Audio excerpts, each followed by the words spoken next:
Era un día cualquiera en el bullicioso mercado de la Merced en la Ciudad de México. El olor a especias y comida callejera llenaba el aire, mientras los vendedores ofrecían sus productos a gritos. En un rincón, escondido entre cajas de frutas y verduras, había un pequeño puesto que llamaba la atención por su peculiaridad. Vendía objetos de lo más inusuales, desde amuletos hasta figuras de cerámica.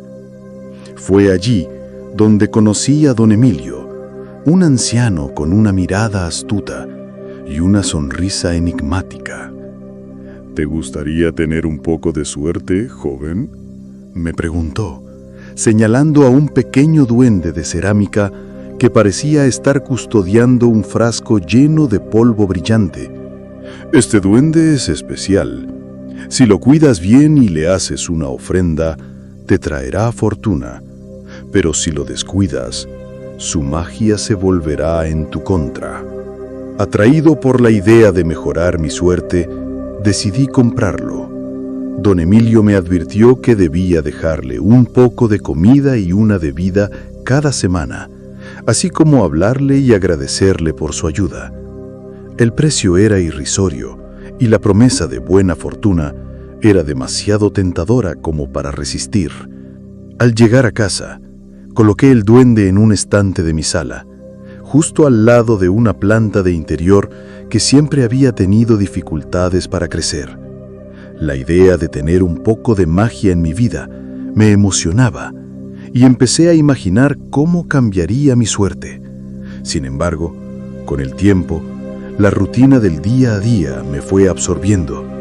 Olvidé hacerle ofrendas al duende y mis interacciones con él se redujeron a simples miradas fugaces al pasar.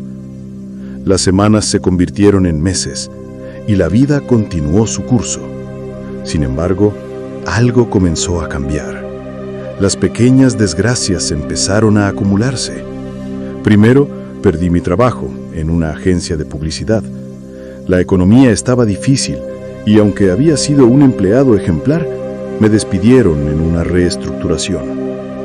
Después, mi relación con Sofía, una chica con la que había estado saliendo, se volvió tensa. Las discusiones se hicieron frecuentes y pronto nos separamos. La mala racha parecía no tener fin. Un día, mientras caminaba por el mercado de la Merced buscando algo de ánimo en la comida local, decidí volver a visitar a don Emilio. ¿Qué pasa, joven? Te veo con mala cara, me dijo, mientras preparaba un tamal en su puesto. Le conté sobre mi situación, sobre cómo parecía que la suerte me había dado la espalda. Entonces, con una mirada seria, me preguntó si había cuidado bien al duende. No lo he hecho, admití, sintiendo una punzada de culpa. Don Emilio frunció el ceño. La magia no es un juego. Si no lo cuidas, puede volverse en tu contra. Debes hacerle una ofrenda o las consecuencias serán peores. Regresé a casa con una sensación de inquietud en el estómago. ¿Sería cierto lo que decía don Emilio? Esa noche decidí hacer lo que había descuidado. Preparé un pequeño altar en mi sala, colocando el duende en el centro. Le dejé un poco de comida, agua y un dulce, mientras murmuraba palabras de agradecimiento. La atmósfera se sintió diferente, como si una brisa suave recorriera la habitación. Pero las cosas no mejoraron. Al contrario, empeoraron. Al día siguiente me desperté con un fuerte dolor de cabeza y tras un par de horas me di cuenta de que había olvidado un compromiso importante. Corrí a la reunión solo para encontrar la sala vacía. Había llegado tarde y la oportunidad de un nuevo trabajo se me había escapado. La desesperación se apoderó de mí y empecé a cuestionar todo. Desesperado, decidí intentar una última vez. Volví al mercado buscando a don Emilio, pero su puesto estaba cerrado. En su lugar encontré a un joven que decía ser su nieto. Le conté todo lo que había sucedido y tras escucharme, me miró con compasión. El duende necesita tu atención, no solo ofrendas. Debes hablarle, contarle tus problemas, hacerle parte de tu vida. Regresé a casa y esa misma noche me senté frente al duende. Comencé a hablarle, a compartirle mis miedos, mis frustraciones, incluso mis sueños. Para mi sorpresa, sentí una conexión, como si el duende realmente escuchara. Sin embargo, la vida continuó siendo dura, la mala suerte persistía, y un día, tras una discusión con un amigo, decidí que ya no podía seguir así. Un fin de semana, mientras paseaba por el parque de Chapultepec, me encontré con un grupo de personas que hacían una especie de ritual. Me acerqué, intrigado, y me di cuenta de que era un grupo que creía en la magia de la naturaleza y la conexión con el espíritu de la tierra. Me uní a ellos, y a medida que pasaban los días, empecé a sentirme más ligero, menos atado a las malas vibras. Una noche, mientras meditaba, comprendí que la magia no se trataba solo de objetos o duendes, sino de la energía que uno mismo emite. A partir de ese momento, dejé de culpar al duende por mis desgracias. Comencé a trabajar en mí mismo, a buscar nuevas oportunidades y a reconstruir mi vida. Con el tiempo mis esfuerzos dieron frutos. Conseguí un nuevo trabajo y aunque no era el mejor, era un comienzo. Empecé a reparar mis relaciones, incluso con Sofía, quien se mostró comprensiva cuando le conté todo. El duende, que había permanecido en su estante, se convirtió en un símbolo de mi transformación. Aprendí que a veces la vida nos presenta lecciones de formas inesperadas. La magia no es solo un objeto que se compra, es la conexión que cultivamos con nuestro entorno y con nosotros mismos. Y aunque nunca volví a ver a don Emilio, siempre recordaré su advertencia. La suerte se construye con esfuerzo y atención, no con promesas vacías.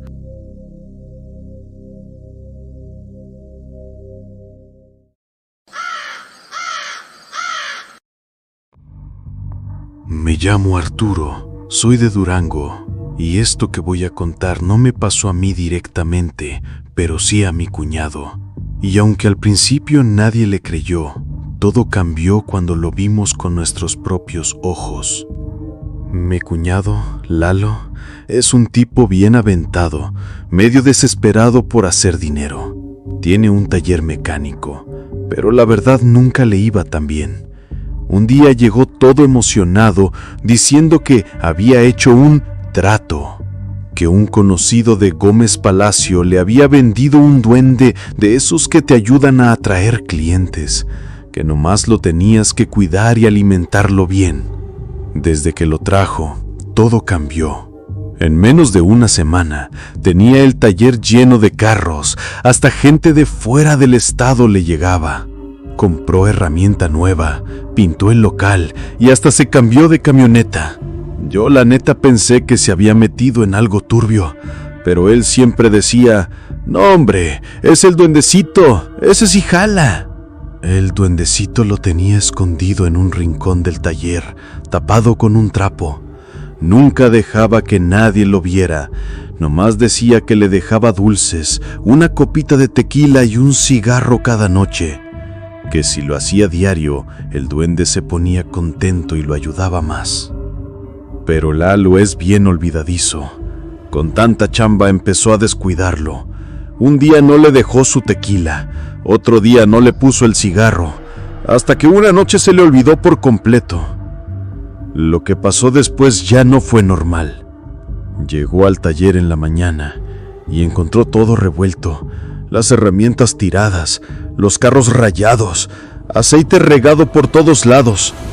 Pensó que lo habían asaltado. Revisó cámaras, pero no se grabó nada. Literal, el archivo de esa noche estaba en negro, como si la señal hubiera muerto unas horas. Luego, empezó lo raro en su casa. Escuchaban risas por la madrugada. Su esposa decía que se sentía observada en el baño. Su niña empezó a tener pesadillas y a hablar sola. Una noche, la esposa gritó tan fuerte que salimos todos corriendo a su casa. Decía que había visto a un niño chiquito, con cara vieja y los ojos como carbones encendidos, parado al pie de su cama. Fui con él al taller para que me enseñara el duende. Cuando lo vi, se me heló la sangre. No era una figura de gesso como yo me imaginaba. Era como de barro o piedra, pero tenía uñas reales. Y su boca estaba medio abierta con lo que parecían dientecitos filosos. Le dije que se deshiciera de esa cosa, pero Lalo ya no podía. Lo intenté tirar, güey, me dijo, pero siempre regresa. Una vez lo llevó a un terreno baldío y lo dejó ahí. Regresó en la tarde y lo encontró en la cajuela de su camioneta, con tierra en los pies. Otra vez intentó enterrarlo y al día siguiente lo encontró sentado en la sala de su casa, con el cigarro y el tequila ya servidos a su lado. Todo empeoró cuando Lalo empezó a cambiar. Ya no dormía. Se veía flaco, nervioso. A veces se reía solo. Y una vez en una cena familiar, se quedó mirando fijamente a su hija por varios minutos, como si no la reconociera. Fue ahí cuando lo internamos. Pensamos que era una crisis nerviosa. En el hospital nos dijeron que hablaba solo, que preguntaba si el pequeño ya había comido, que decía que el trato se tenía que cumplir o se lo llevarían a él. Duró 3 semanas internado y nunca volvió a ser el mismo. El taller está cerrado desde entonces. A veces paso por ahí y siento que algo se mueve adentro. Las ventanas están llenas de tierra por dentro y el letrero de cerrado a veces aparece tirado en el suelo como si alguien lo empujara desde adentro. Nunca supimos de dónde salió ese duende, pero Lalo dice que no fue una venta, fue un préstamo y que el tiempo de pagar todavía no ha llegado.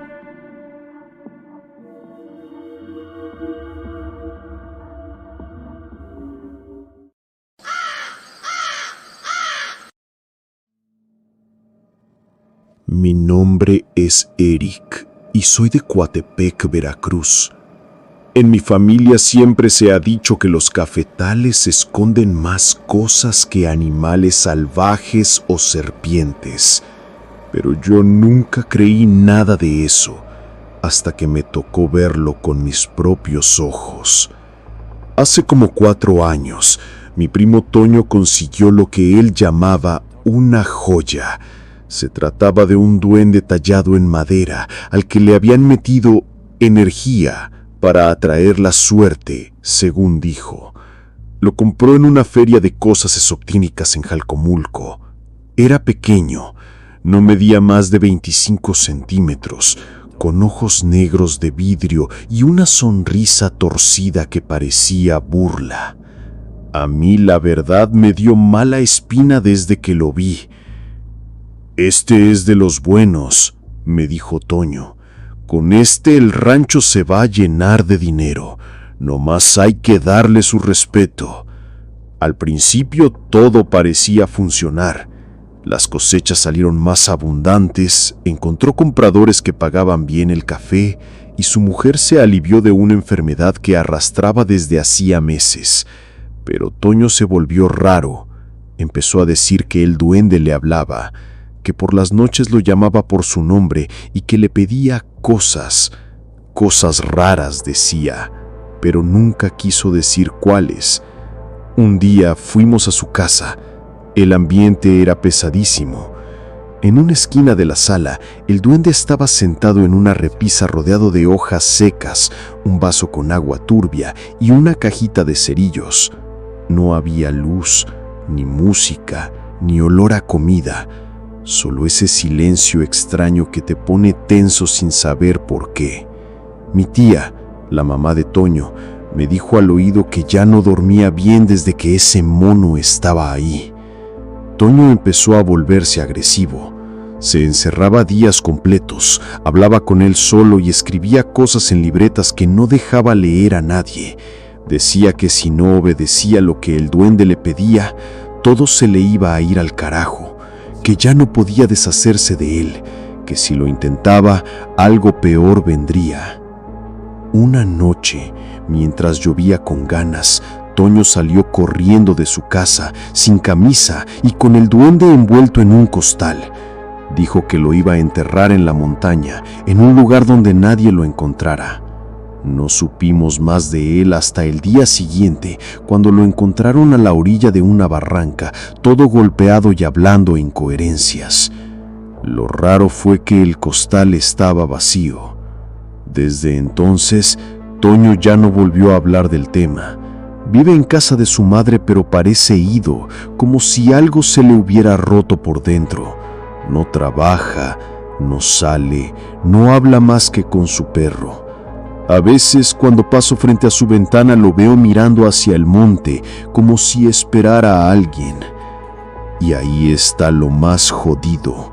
Hace unas semanas, la sobrina más chica de Toño, de apenas 6 años, empezó a decir que tiene un amigo nuevo. Dice que vive en el cafetal, que es chiquito, con cara de árbol y ojos brillantes, que le canta canciones raras en las noches. Nadie le cree, pero la niña insiste que se llama igual que el duende aquel, Gorlich. Yo desde esa vez ya no entro al monte de noche. No quiero toparme con nada que me mire desde las sombras, ni escuchar que me llaman por mi nombre, con voz de hoja seca.